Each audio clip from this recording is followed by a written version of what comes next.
Tengo la sensación de que alguna vez que nos cruzamos, no sé si no fue cuando la inauguración del monumento al Che en Rosario, te pregunté, pero si no vale igual, si preferías ser presentada directamente como Aleida Guevara o directamente como la hija del Che, o si es lo mismo. En algún momento te puede llegar a molestar, no ser la hija del Che obviamente, pero que antepongan que sos la hija del Che a cualquier otra presentación. No.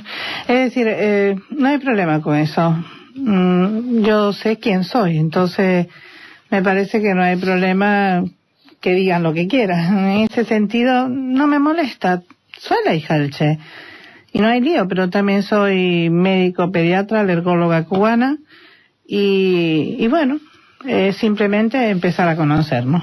Y después ya decidirán.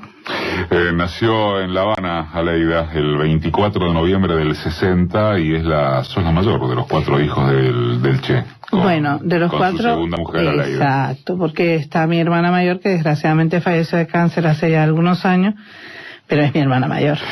¿Seguís trabajando en el Hospital para Niños en el Solar de La Habana? William Soler se llama. Sí, es el nombre de un niñito que se asesinaron en la tinería de Batista.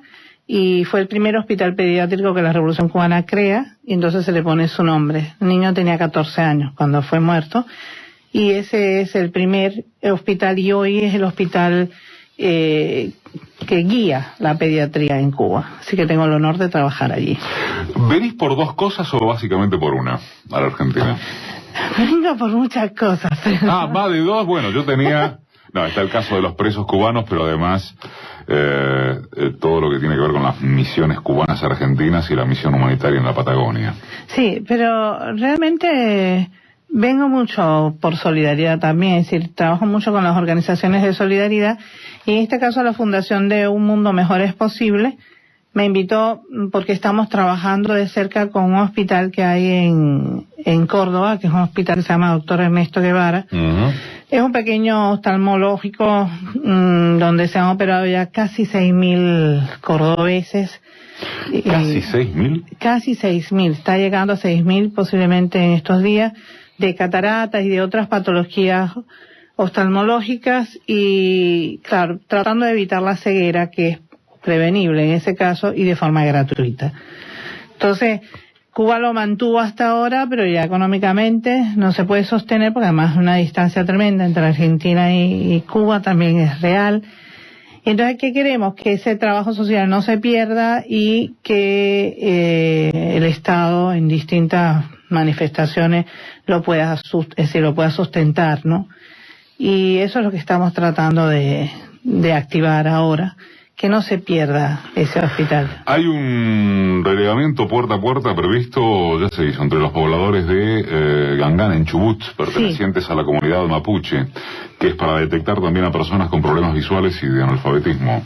Sí, porque esta fundación trabaja 2 misiones que vienen con el ALBA, es decir, no solamente es cubana, sino de todos los países del ALBA, que es el Yo Sí Puedo, el método de alfabetización que se creó en Cuba ya hace algunos años, y la Operación Milagro, que se derivó del Yo Sí Puedo, porque cuando empezamos a trabajar con poblaciones... Contá lo que es el Yo Sí Puedo. El Yo Sí Puedo es una manera de llegar a personas que son analfabetas y facilitarle el aprendizaje del lenguaje, tanto oral como escrito, pero sobre todo escrito, por supuesto, no solamente en nuestra lengua, digamos, más común de nuestros pueblos, que es el castellano, sino también en el lenguaje autóctono de nuestros pueblos. Hemos trabajado ya con el guaraní, hemos trabajado con el quechua, el aymara. Nos faltan muchos otros, ¿no? Pero bueno, vamos trabajando en ese sentido, ¿no? Para que las personas no tengan que hablar solamente el castellano o escribir solamente el castellano, sino su propio idioma autóctono, que creo que hay que cuidarlo y respetarlo, pues son nuestras verdaderas raíces culturales. Entonces, Yo Sí Puedo se adapta a todo eso, es un medio audiovisual y es fácil, es decir, en este momento, por ejemplo, ya tenemos libre analfabetismo a Venezuela, Ecuador también se está trabajando de ayer. ¿Venezuela está libre? Libre de analfabetismo. Bolivia se está declarando ya también libre, hay muchos municipios libres de analfabetismo. Sí, hemos trabajado esto en Haití, por ejemplo, también se está trabajando en el creol y en francés, el yo sí puedo. Ahí fue entonces, te decía, cuando estamos trabajando con personas que son de muy pocos recursos económicos, nos dimos cuenta que algunos no podían o no tenían realmente deseos de aprender a leer y a escribir. Decimos, ¿por qué? ¿Por qué pasa? Y es que no veían. No era un problema de que no tuvieran capacidad, es que le daba vergüenza porque no veían, no sabían, ¿no? Y en ese sentido empezamos entonces la Operación Milagro, que fue devolverle la visión a todas estas personas de forma gratuita, se les pone además sus lentes, los que llevan, y ya pueden aprender a leer y a escribir. Para mayor información acerca de estos programas tengo dos direcciones, operacionmilagro.org.ar y yosipuedo.com.ar. Aleida Guevara, la hija del Che, está compartiendo Marca de Radio. www.marcaderadio.com.ar. Antes de ir a un tema que no quiero que se me pase, ¿por qué Cuba está tan adelantada, es la palabra, en el tema oftalmológico? Bueno, realmente hemos tratado de estar adelantado en todas las ramas de salud, porque es muy caro para Cuba hacer este tipo de acción dentro del pueblo por el bloqueo de Estados Unidos. Entonces, buscamos alternativas, buscamos maneras de solucionar problemas, ¿no? También tuvimos una gran solidaridad y tenemos una gran solidaridad de muchos pueblos en América Latina y de Europa. Entonces ellos nos han ayudado un poco a romper el bloqueo, sobre todo con la tecnología. Pero no vale que tú tengas una tecnología para tu gente si no la puedes usar para todo el que la necesita. Y eso es lo que estamos haciendo. Por ejemplo, este pequeño hospitalito de Córdoba, Cuba lo donó. Es decir, un país del llamado... ¿Lo donó entero? Entero, todos los equipos, el equipamiento, todo eso lo donó Cuba, el pueblo cubano. Sí, esas cosas las podemos hacer y lo hacemos con mucho gusto, aunque nos cueste lo que nos cueste, porque es necesario para otros pueblos. Así hemos aprendido a vivir, porque hemos recibido mucha solidaridad. Entonces, ¿cómo haces? Tienes que devolverla. Y eso es lo que hacemos, simplemente, no es otra cosa. Pero la cuestión es mantener esto, ¿no? Es decir, hacemos un esfuerzo grande, lo donamos, pero para que se aproveche, no para que se convierta en un negocio, porque la salud no puede ser un negocio, es un derecho del ser humano. Entonces, eso es lo que queremos, que se mantenga de forma gratuita. Ya en este momento se han operado alrededor de 35.000 argentinos.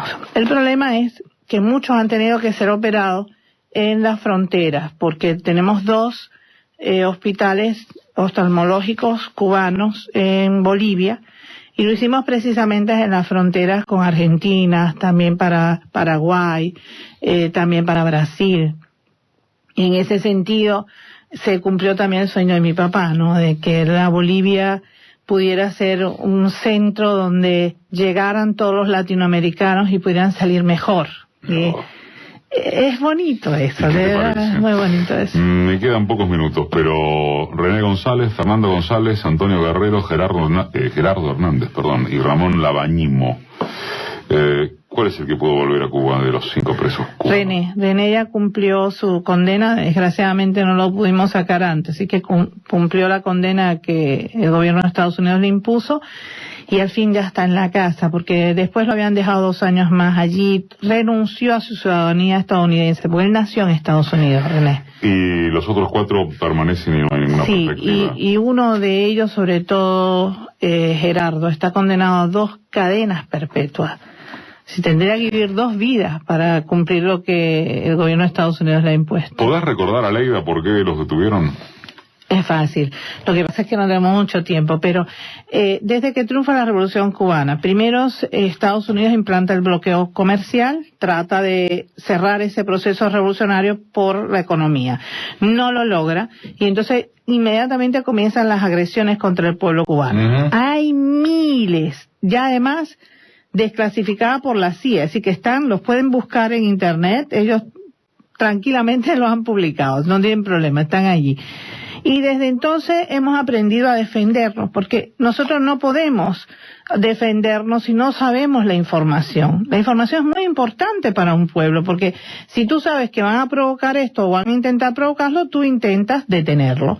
Y eso es lo que hacían estos compañeros en Estados Unidos. Entonces, dar información al pueblo cubano para poder defender nuestras vidas. Esa era su función. Y por eso lo detuvieron. Sí. Y hay 2 cadenas perpetuas y es un caso que, salvo por y quiero destacar esto especialmente, y con esto cerramos, quiero destacar especialmente que, salvo en el caso de algunos medios, por la militancia de ustedes, el tema no trasciende periodísticamente a nivel mundial. Hay una cerrazón informativa sobre esta violación artera de los derechos humanos por parte de los Estados Unidos. No, pero es que además han violado sus propias leyes, que todavía es peor para el pueblo estadounidense. Tú sabes que la justicia de Estados Unidos trabaja con antecedentes.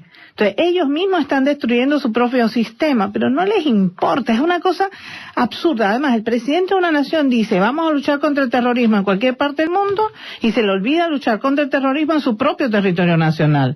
Es una cosa totalmente absurda e hipócrita. Y en ese sentido es que Cuba reclama justicia, y justicia sobre todo para Estados Unidos. Y en ese aspecto es que estamos movilizando la opinión internacional, porque desgraciadamente el pueblo de Estados Unidos desconoce muchas de estas cosas. Es un silencio brutal sobre ellos. El mundo en general ya conoce un poco más, pero sabes que los grandes medios de comunicación dependen económicamente de Estados Unidos muchas veces, o repiten como papagayo lo que Estados Unidos dice. Entonces, en ese aspecto la lucha es muy desigual, y por eso estamos buscando siempre la comunicación entre los pueblos, entre las personas que de alguna manera, desgraciadamente, han vivido cosas como esta y saben de qué hablamos. Gracias, Aleida. Un enorme gusto que hayas estado acá y a tus órdenes.